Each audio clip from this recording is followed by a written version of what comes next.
boa noite. Todo ano, quando chega março, abril, é que a gente começa a pensar na declaração de imposto de renda. Com você é assim também? Bom, pois saiba que até o dia 30 de dezembro, o contribuinte pode destinar parte do valor que paga para ajudar instituições credenciadas no Fundo para a Infância e Adolescência, por exemplo. Como? Hoje a gente te explica.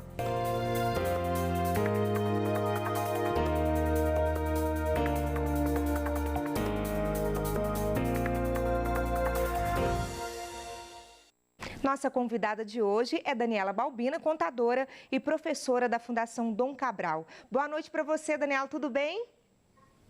Boa noite, Érica, tudo bem? E você? Tudo ótimo também. Daniela, a gente começa a falar de imposto de renda, declaração de imposto de renda no início do ano, né?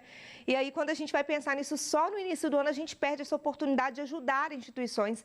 E falando a verdade, não é todo mundo que sabe que existe essa possibilidade, mas a gente pode destinar parte desse valor para alguma instituição, né, Daniela? Verdade, Érica. A gente deixa para pensar só quando o leão aperta a gente com a declaração do imposto de renda, sendo que a gente paga o imposto de renda, né, todo mês, né? Quem é contribuinte sabe que na hora que recebe o salário, ó, uma grande parte está ficando no bolso do governo. E aí, essa possibilidade de a gente destinar essa parte do que a gente paga para instituições, você estava me explicando que a gente tem até o dia 30 deste mês de dezembro para poder fazer essa destinação. Explica para a gente esse passo a passo, Daniela, de como ter esse procedimento, para onde que vai esse valor. Os fundos que são criados são fundos públicos, né? Que eles vão ser geridos por conselhos municipais ou estaduais. E a gente tem até um federal também, porque a gente tem essas três instâncias que a gente pode fazer a constituição de um fundo. O contribuinte é aquela pessoa que paga o imposto de renda, né? Então é importante a gente saber, porque a gente tem vários tributos aí na cabeça. Então é interessante, aquele imposto que está sendo retido na fonte do nosso salário, ou eu, enquanto empresa jurídica, né, sou uma pessoa jurídica, tenho uma empresa, eu também pago um imposto que seja mestral ou trimestral, esse imposto que eu já pago, uma parte dele, no caso da pessoa física, é 6%, e no caso da pessoa jurídica é 1%, essa parte que eu já pago, ou seja, eu já desembolso, eu posso depositar num fundo, que é esse fundo da criança, né, e do adolescente, e aí, com esse recurso, as entidades e os órgãos públicos também vão poder executar políticas para defender direitos das crianças e adolescentes que estão em situação de risco social. Quando a gente faz essa doação, a gente está dizendo, está declarando para o governo que a gente quer que ele use esse valor para tal instituição, né? Explica para a gente onde esse dinheiro é usado, na verdade, esse imposto de renda é aplicado na sociedade, Daniela? Então, quando a gente paga o imposto de renda cotidianamente, né, que a gente às vezes nem sente, o governo vai usar para poder fazer todas as suas despesas. Um governo custa, né? Um Estado ele custa para existir.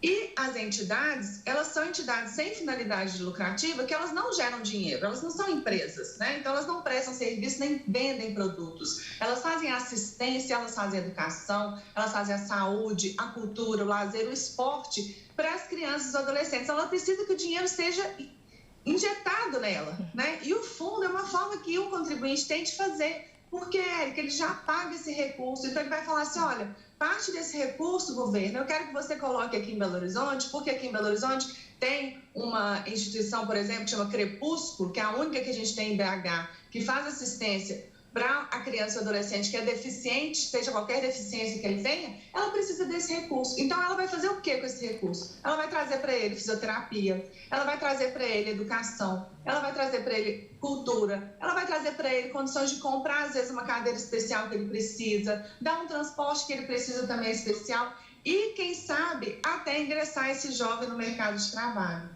Daniela, você citou essa questão aqui de Belo Horizonte, trouxe esse exemplo dessa instituição.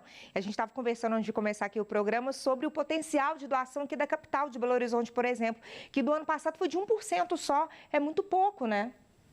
Érica, é tão triste a gente falar isso, né? E eu, como contadora, a gente já se conhece, acho que já tem uns 5 anos, né, Érica? Que você sempre dá uma oportunidade para a gente falar. E não sei se você lembra, no primeiro programa que a gente fez, era 0,5% esse potencial. E a gente já falava com uma tristeza. E esse trabalho, agora a gente fala só 0,5% para 1%, nossa, aumentou 5%. Gente, mas é nada. né? Isso aí é do potencial de recurso que poderiam vir para todas as entidades que a gente tem em Belo Horizonte. Eu falei de uma, mas a gente tem 1000 entidades aqui, né? O número de crianças que a gente tem é enorme. Você vê, a gente tem crianças que não conseguem entrar nas UMEIs e nas creches por falta de vagas, né? Então, todo esse trabalho que é feito de UMEI, de creche, é feito por meio desses recursos também. Então, imagina se a gente conseguisse 99% desses recursos que o contribuinte pagou para o governo, mas ele podia ter feito assim: ô governo, esse dinheiro aí eu quero que vá para o fundo. É isso que a gente está dizendo aqui. E, Érica, outra coisa que assusta você falando dessa estatística aí, eu vou te lembrar do outro número que eu te contei. Em Belo Horizonte, nós temos mais ou menos 2.500.000 habitantes. É claro que os 2.500.000 não pagam impostos, né? A gente sabe que alguns não pagam. Mas dos que pagam, somente 794 pessoas fizeram essa escolha. Somente 794 pessoas. Pensa. Eu acho que nós duas conhecemos essas pessoas. Vai ser eu, você, os meninos aí da emissora, né? As pessoas que a gente conhece e que a gente tem uma possibilidade de fazer essa fala que a gente está fazendo aqui agora, né? É verdade, Daniela. E aí falta muita informação também, né? Você citou essas instituições, essas mais de 1000 instituições que a gente tem aqui em Belo Horizonte, mas é bom lembrar que é válido para todo o estado. Você pode pesquisar aí na sua cidade as instituições que tem para fazer essa destinação também. E aí, Daniela, como às vezes é falta de conhecimento também, de informação sobre como fazer esse trâmite, nos oriente agora então, já que a gente tem até o dia 30 de dezembro para fazer essa destinação. O que a gente tem que fazer? Entra no site da Receita, como é o procedimento? O que a gente tem que fazer? Eu vou escolher para qual fundo eu quero destinar. Então, vamos dar um exemplo aqui de BH. Então, eu vou pegar no site do Conselho Municipal da Criança, na Prefeitura, você acha o CNPJ e você acha qual é a conta bancária que é vinculada, gente, ao Ministério da Cidadania e à Receita Federal. Então, é uma conta, Érica, que ela é fiscalizada, tá? Essa conta, a gente faz um depósito, é uma conta corrente, eu posso fazer uma TED, eu posso fazer até um Pix agora, né? Tem um Pix? Então, até um Pix eu posso fazer para facilitar, para transferir o recurso para essa conta. Com esse comprovante da transferência, eu vou mandar um e-mail para o conselho para dizer que eu fiz a minha doação e para que ele me envie um recibo, né, para eu ficar tranquilo na hora de fazer uma declaração do imposto de renda, e também vou enviar para a entidade, falar: ó, entidade, eu fiz esse depósito lá para o conselho, mas eu quero que esse recurso vá para você, né? Então, você pensa assim: eu estou desembolsando? Eu estou desembolsando nesse momento, mas esse valor que eu desembolsei, gente, ele faz parte do imposto que eu devo. Ou seja, Érica, eu ia desembolsar de qualquer maneira, né? E aí tem aquela pergunta também que você me fez: Dani, ok, mas vamos supor que na hora que eu vou apurar lá na declaração do imposto de renda, eu calculei e vi que eu tenho restituição. Esse valor que eu paguei a mais para o fundo, eu paguei a mais? Não, você não pagou a mais. Se no cálculo do seu imposto de renda você tiver restituição, você vai receber a sua restituição normalmente de volta. Integral. Normalmente.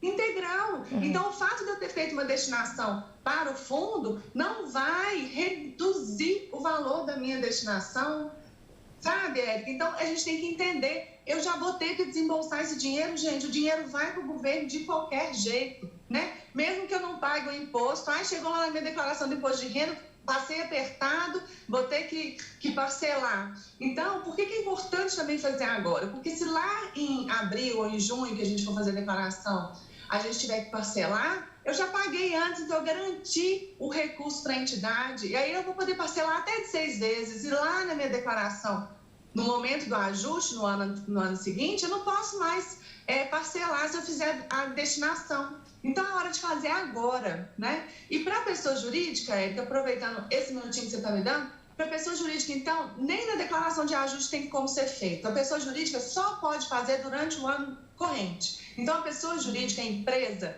tem a tributação pelo lucro real, né, que é aquele modelo que ela tem que usar as despesas dedutíveis, ela pode fazer o uso dessa ferramenta. E aí, é uma coisa que eu puxo a orelha desse povo. Fica aí: eu quero fazer programa de responsabilidade social, eu quero ajudar minha comunidade, eu sou uma empresa cidadã. Cara, você pode fazer isso, empresário, sem tirar mais dinheiro do bolso, sem tirar, porque o imposto que você já paga, fala pro seu contador assim: Daniela, contadora, sabe esses R$1.000 que eu pago aí todo mês? 200 eu quero fazer destinação. Não vai fazer nenhuma diferença para o seu bolso e você vai poder ajudar a sua comunidade local. Então, quem não fez durante o ano, né? Vamos supor, ai, Daniel, eu já paguei mais de 100 mil de imposto esse ano, mas você tem a última cota agora que você vai pagar. Nessa última cota do seu imposto, faça essa destinação, é só pegar, diminuir um pouquinho o valor, né, da guia que você está pagando do seu imposto e essa diferencinha depositar no fundo que você confia, tá?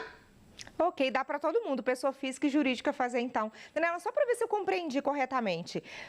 A princípio, a gente vai fazer essa destinação pro fundo, então. A gente vai colocar esse dinheiro lá no fundo. Depois que vai ser distribuído para as instituições que estão cadastradas nesse fundo, é isso? É isso, exatamente.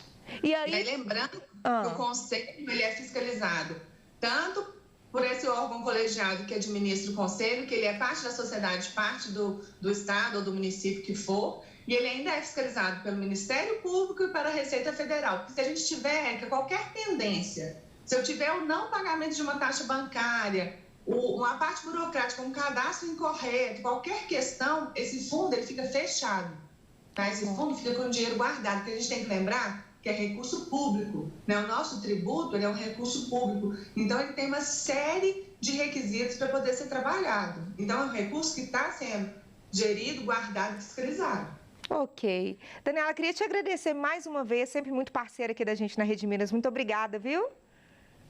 Eu que agradeço a todos aí que estão conosco e espero que essa iniciativa do Opinião Minas, esse programa maravilhoso, junto com a Érica, que é outra que eu amo, maravilhosa, que a gente consiga multiplicar, né, Érica? Se a gente foi de meio para 1, vamos de 1 para 2, vamos de 2 para 4, e que a gente consiga exponenciar essa participação dos nossos mineiros na doação para os fundos da criança e da adolescência. É verdade, né, Daniela? O nosso papel a gente está fazendo. A gente aqui, você, e trazer informação para o pessoal. Muito obrigada pela generosidade, viu? Um abraço para você e boa noite. Boa noite, querida. Tudo de bom. Obrigada. Obrigada a você também pela companhia. Uma ótima noite.